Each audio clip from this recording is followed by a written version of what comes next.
প্রিয় দর্শক, স্বাগত জানাচ্ছি আপনাদের। আজ যে ভিডিওটি নিয়ে এসেছি,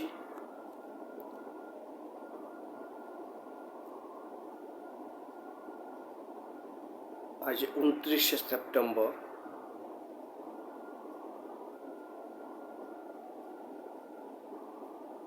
গতকাল বা গত এক সপ্তাহ ধরে একটা বিষয় সংবাদ মাধ্যমে দেখতে পাচ্ছি, শুনতে পাচ্ছি।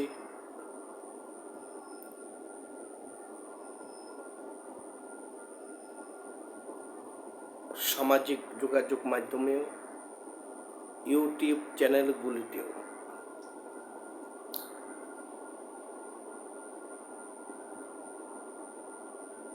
আইন করে রাজনৈতিক দলকে নিষিদ্ধ করা।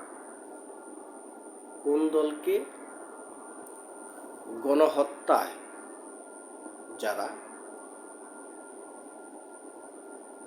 জড়িত এবং দোষী প্রমাণিত হবে যে দল, যে সংগঠন, তাকে আইন করে 5 বৎসর হোক 10 বৎসর হোক নিষিদ্ধ করা। ভুল, ভুল, আবারও ভুল।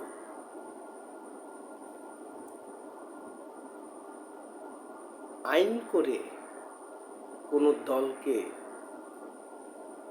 নিষিদ্ধ করলে ওই দল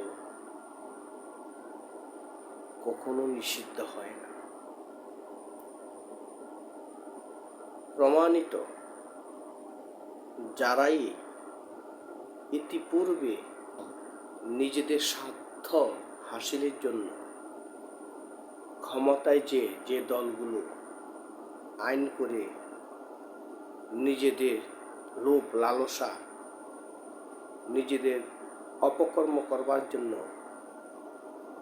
আইন করেছে, সংবিধান সংশোধন করেছেন, তাদের কপালে দুর্ভোগ ছাড়া আর কিছুই থাকে না, তা ইতিহাস প্রমাণিত।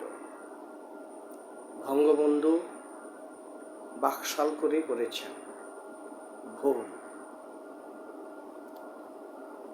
বিএনপি আমলেও প্রধান বিচারপতির বয়স বাড়াতে গিয়ে এক ভুল করে জনগণের হৃদয় থেকে উঠে গিয়েছিলেন। সেই একই পথে এসেছেন আওয়ামী লীগ। এমন অপকর্ম করে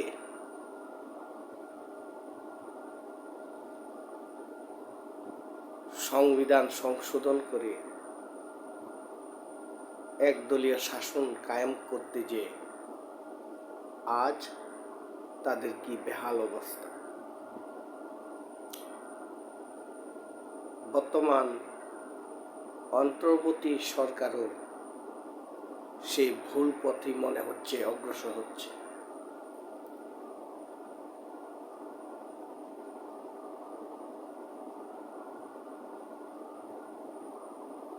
যে কোনো আইন করতে হলে তো সংসদের মাধ্যমে পার্লামেন্টের সদস্যের দ্বারাই করতে হয়।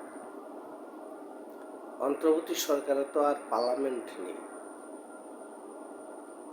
পার্লামেন্টই এই ধরনের আইন করলে সে আইনও তো ঠিক থাকে না। যেটা আওয়ামী লীগ করেছিল, জামাতকে নিষিদ্ধ করে, নিবন্ধন বাতিল করে, জামাত কি শেষ করতে পেরেছে? পারে নাই। তাহলে লাভ হলো কি আইন করে? অন্তর্বর্তী সরকার উপদেষ্টারাও সে একটি আইন করে আওয়ামী লীগকে নিষিদ্ধ করবে। কিন্তু আওয়ামী লীগকে নিষিদ্ধ করা যাবে? আজ না হোক 20 বছর পরে হোক, 30 বছর পরে হোক, আওয়ামী লীগ জেগে উঠবে।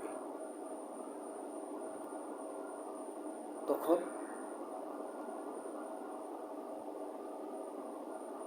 আমার মনে হচ্ছে দেশের প্রতিটি ভোটারই এক একটি আইন, প্রত্যেকটি ভোটার এক একটি আইন।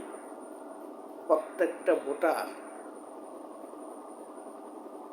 যদি তার সঠিক ভোটের অধিকার প্রয়োগ করতে পারে, তাহলে তার চেয়ে ভালো আইন আর কোনো কিছু হতে পারে না। আপনি এভাবে আইন করে কখনো কোনো দলকে নিষিদ্ধ করে লাভ হবে না। ভোটার অধিকার প্রয়োগের মাধ্যমে জনগণই যে কোনো রাজনৈতিক দলকে শাস্তি দিতে পারে। জনরোষের ফলেই কিন্তু আওয়ামী লীগ সরকার পতন হয়েছে। সাবেক প্রধানমন্ত্রী শেখ হাসিনা দেশ ছেড়ে পালাতে বাধ্য হয়েছে। ঠিক তেমনিভাবে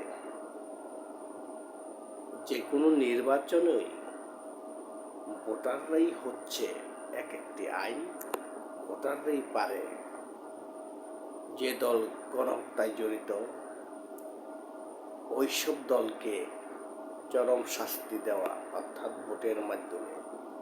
ধরুন আগামী নির্বাচন হলো 1 বছর বা 2 বছর পরে, সে নির্বাচনে যদি আপনি আওয়ামী লীগকে ভোট না দেন, নৌকা মার্কা ভোট না দেন, তারা কি ক্ষমতায় আসতে পারবে? এরপরে নির্বাচন ধরুন আবার যদি আপনি ভোট না দেন, তাহলে কি তারা আসতে পারবে ক্ষমতায়?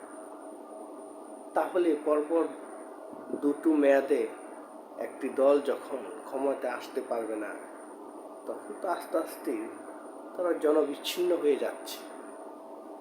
এর চেয়ে বড় আইন আর কোথায় আছে? সুতরাং আমরা সাধারণ জনগণ তাই বুঝি, প্রতিটি ভোটের মাধ্যমে ওই ফ্যাসিস্ট দল বা গণহত্যায় জড়িত দলকে কঠিন শাস্তি দিতে পারে। ধন্যবাদ দর্শক, ভালো থাকুন, সুস্থ থাকুন।